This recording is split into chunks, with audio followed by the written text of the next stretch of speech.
حضرت نوح علیہ السلام اول متعلق وره چې په کوم تکلیفاتو کې د جن تیر کړی دی او بیا هغه کلمه چې د هغه د خولې نه وتې ده هغې کم کمال کړی دی هغه راته وایم. حضرت نوح علیه السلام دا په اولو العزم پیغمبرانو کې قرآن شریف کې د بعضې اولو العزم پیغمبرانو ذکر شوي دي په هغې کې حضرت نوح علیه السلام. نوح علیه السلام په عراق کې الله پیدا کړی خپل نوم یې عبدالغفار او په عبدالملک نوم باندې مشهور خو چې په قرآن شریف کې کوم نوم راغلی دی هغه نوح دی. نوح دا ولې د به الله ته ډېر جلل نوحه وایي جلا ته نو د دې وجې لکثرت نوحه یسمى نوح د ډېرې جلا د وجې نوم نوح علیه السلام شو. الله رب العالمین ولا عمر میں عجیب عمر ورکړو. 15 روایت دي د په عمر کې. یو روایت کې راغلی د عمر 2.5 سره کالو بل روایت کې راغلی دي 1500 کال عمر خو د شهید اسلام مولانا حسن جان صاحب رحمت الله علیه واسعه داغه نه ما اوریدلو ډېر تاریخ دانو ډېر مورخ او ډېر تاریخي کتلو وی د حضرت نوح علیه السلام خپل ذاتی عمر 50 د 5000 کالو یعنی 50 د 5000 کالم ډېر عمر دی او 900 کال قوم ته تبلیغ کړی خو د قرآن نه ثابت دی اخو په نص د قرآن نه ثابت دی چې نوح علیه السلام خپل قوم ته 900 کال تبلیغ کړی دی. په شلمه سپاره کې الله وی ولقد ارسلنا نوحا الى قومه فلبث فيهم 1000 سنه الا 50 عاما 900 کال قوم ته تبلیغ کړو. حضرت نوح علیه السلام رومبی پیغام رسولم دی د رسالت هغه چې کم پیغام د رسول هغه دغه نوح علیه السلام ته لومبی ملو شوی دی. قوم په لومبی د قوم بت پرستی شروع کړي و لومبی د قوم بت پرست دا په مقدس کې دا بیا تاریخ ان شاء الله دا برته بیا بیان کوم خو چې لومبی د بوتانو عبادت چا شروع کړي دغه د نوح علیه السلام قوم شرک لومبی په دوی کې شروع شو. نوح علیه السلام وتعالى رب العالمین رولېږه او د نوح علیه السلام بیان زمون په قرآن کې دا خبره موره په یو کم 10 ځایونو کې الله کړی دی په قرآن کې په یو کم 10 ځایونو کې 3 کرت د حضرت نوح علیه السلام نوم زمون په قرآن کې دی 43 کرت دا د دې لوجه چې د دې واقع عبرت والے نوح علیه السلام په دغه سخت تکلیفاتو کې الله تسوی دي هغه بیان نه تکو. نوح علیه السلام قوم ته یا قوم ان اعبدوا الله ما لكم من اله غیره او بل وره خبره پس خبر را یادېږي د نوح علیه السلام په نوم باندې زمون په قرآن شریف کې مستقل صورت دی په یو کم 10 سپاره کې صورت نوح نو د دې اندازو لګوي چې د واقعیت ور زمون د پاره لوی د عبرت سیز دی ډیر لوی عبرت پتیلو. نوح علیه السلام قوم تراغي ولقد ارسلنا نوحا الى قومه فقال يا قوم اعبدوا الله ما لكم من اله غيره اني اخاف عليكم عذاب يوم عظيم. نوح علیه السلام راغی زما قومه د یو الله عبادتو کې دغه الله تاسو پیدا کړی او کو چری د یو الله عبادتو نو انی اخاف علیکم عذاب یوم عظیم د یو درناک عذاب د دنیا او د آخرت نه بیا رومغول.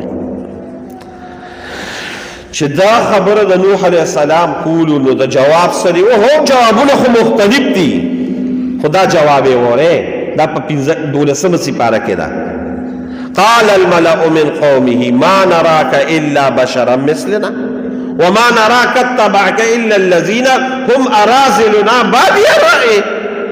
ته خو زمونږه سې سړی یې که نه تا ته پیغمبر چا ویلي دي او ته چا پیغمبر کړی ته خو زمونږه سې سړی خو بیا د پیغمبرۍ چې د اعلان وکړو نو دویم نمبر دا وره چې هم اراذلنا بادي الرأي ستا چې کوم تابعدار دي او تی ستاسو نه رذیل زمونږ په قوم کې بل نشته دا ورته قوم وي. نوح علیه السلام ورته وی چې زه خو د الله پیغمبر قال انما انا رسول ربک زه خو د الله رسول یم د الله د جانب نه راغلی یم او زلی ولینیم بل ځای کې ورته وی قال انی لنراک فی ضلال مبین ته ګمراه قال یا قوم لیس بی ضلالة ولکنی رسول من رب العالمین، زه خو د الله رسول یم، زه ګمراه نه یم. پیغمبر چېرته ګمراه کېږي؟ نوح علیه السلام دا قوم ته دا دعوت، دا تبلیغ، دا جلاګانې دی ورته شروع کړې. خو د نوح علیه السلام قوم ډېر بدبخته قوم و. نوح علیه السلام به یې رونیوه او د الله په ذات مې د قسمي په روایاتو کې راځي دومره به یې وو چې بېهوشه به شو. روایاتو کې راځي په تفسیر کې وایي د پاسه به مرغۍ رالې او دا سمندر نه به یې اوبه راواغېستې او په هغه به یې نه بیا به هوش کې راغی. دعوت یې شروع که څومره دعوت یې وکړه. الله اکبر. یو ځل الله ته وایي قال رب انی دعوت قومي لیلا ونهارا، ربا ما شپه ورځ نه دي کتلې، شپه م لګیا وم ورځ م لګیا وم. انی دعوت قومي فلم یزدهم دعائي الا فرارا. داسې بدبخته قوم ته دی الله را لېږلې ما چې زه ورته خبره کوم هغوی رانه منډې وایي.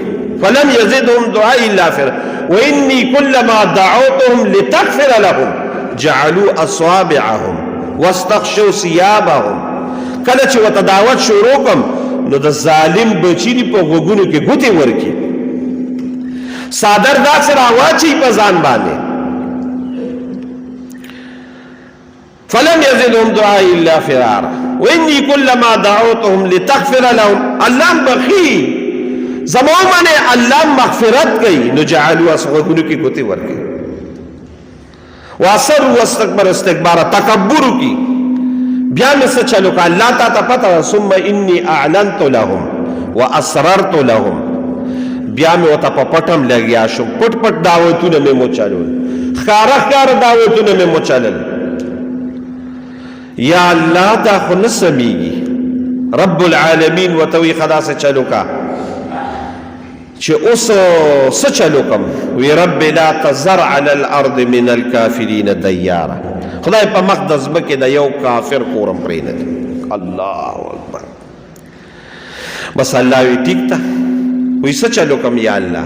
وی واصنع الفلک باعیننا ووحینا ولا تخاطبنی فی الذین ظلموا انهم مغرقون. کشته تیاره کړه، کشته شروع کړه. دا ګوره قرآن دی، دا راته زه داسې افسانه نه وایم، دا ته قرآن شریف آیاتونه دي. زموږ په نګرانۍ کې کشته شروع کړه، کشته شروع کړه. په روایاتو کې راځي چې 1.5 ګزه اوږده، 1.5 ګزه او 80 ګزه پلنه دا کشته شروع کړه. اوس په ځمکه لګیا دی، نه د سیلاب شته او نه سیند شته او کشته جوړوي. دا رامیان رالل، دا قوم والا چې قوم والا رال ویصنعوا الفلک وکلما مر علیه سخروا منهم، ټوکې ورپسې شروع کړې. ښه دا به په هوا ګرځې، دې سره به څه چل کېدی له به اوبه په بالټو کې راوړي. دا خبرې ورته شروع کړې. الله ته وی خدای ټوکې راپورې کوي. قال ان تسخروا منا فانا نسخر منکم فسوف تعلمون. دوی دې هم ټوکې وکړي، الله وی سبا وسره زم ټوکې کوم، صبر وکړه. داسې ټوکې به ورسره وکړم چې دې ټولې دنیا ته به راله د عبرت نشان جوړ کړم. رب العالمین داسې چلو که چې سیلاب راغی او سخت تکلیف په نوح علیه السلام راغی. یو خوا به اوس عذاب راځي، بل خوا به اوس د قوم سره مقابله ده. او څومره مقابله وکړه؟ یرو 10 کاله نه، 100 کاله نه، 1500 کاله نه، 950 کاله. د 950 کالو دی مشکلات، دی تکالیفو حضرت نوح علیہ السلام را غون کو داسې او ورځې رب ته دعا. قرآن شریف کې الله وی فدعا ربه، نو یو ورځې الله تعالی سوچت کا چې خدایا ما خو 950 کاله د دې قوم مقابله وکړه، زه په څومره سختو مشکلاتو کې ګیر شم. یا الله زه بې بسه شم، بس زما نور بس نه چلیږي، څه چلو کوم؟ نو الله ته وایي فدعا ربه. هغه دعا دا وره، صرف 15 ټکي دعا ده او کمالات یې بیا وره. انی مغلوب فانتصر، ربی انی مغلوب فانتصر داغه دعا ده کی الله سچلو کو ففتحنا ابواب السماء بماء منهمر وفجرنا الارض عيونا فالتقى الماء على امر قد قدر الله وی ما ته سوال کو ته به بس شوي نوح علیہ السلام ته خو به بس خو زه خو به بس نه وکړم الله خو به بس نه دی الله امداد دې کوم الله ورته وی کشته کې سورېګا او وایي چې بسم الله مجریها و مرساها ان ربي لغفور رحیم کشته توخته اتیا کسان ځان سره چې کوم مسلمانانو اغیم او خېجول خوا کې بچي ولاد د قرآن شریف کې دي نو بچي ته وی یا بني اركب معنا ولا تكن مع الكافرين بچي راځم سره دي بچي کشته تر خېجا او د کافر مرګتیا مکا هغه وته سوي وي څه چل دی وي وبه راځي نو یو به خو راځي که نه اوبه خو موږ څکو که نه وایي نه دا اوبه راځي نه دا اوبه را الله رالیږي هغه د څکلو دپاره وي دا به ستا او د دې ټول قوم د بربادۍ او د تباهۍ دپاره اوبه راځي خو یو اوبه به راځي وي سیلاب به وي وی قال سآوي إلى جبل يعصمني من الماء وی داسې چل به وکړم چې دې غر ته به وخېجم او په غر به ستاسو انتظار کومه او ستاسو تماشه به هم کومه نو غر ته به وخېجم نو هلته به بچ شم نوح علیه السلام ورته سوي قرآن دی ګورئ قال لا عاصم اليوم من امر الا من رحم نن به څوک هم بچ کېږي نه او کو الله رحم وکړه بېله خبره ده دی ورته وایي راخېجه نوح علیه السلام ورته وایي راخېجه هغه ورته وایي نه درخېجم وحال بينهما الموج فكان من المغرقين یو خوا راختلو ته دغه کوي بل خوا ورته وایي زه به هم تماشه کوم یو مضبوطه چپه د اوبو راله او د نوح علیه السلام زوی یو اوبو تبه و بربادې نو اوبه را روانې شوې د اسمان نم اوبه وي او د ځمکې نم اوبه وي الله په قرآن کې وي ففتحنا ابواب السماء بماء منهمر وفجرنا الارض عيونا فالتقى الماء على امر قد قدر اسمان نموبو د ځمکې نموبو اوبه را روانې شوې کم غر چې نن سبا یو څو غرونه دي په دنیا کې لکه زموږ په پاکستان کې K2 ماونټن چې ورته وایي K2 دا اوچت غر دی دغه شان په ټوله دنیا کې د ټولو نه لوی غر هغه جودي دی جودي چې څومره زره فوټ اوچت دی د جودي د غر د پاسه اتیا ګز اوبه برلاوي د نوح علیه السلام قوم هر څوک چې څوک نامنونکي الله ټول تباه کړل او الله رب العالمین نوح علیه السلام او کم چې د هغوی ملګري الله وله زبردسته فتح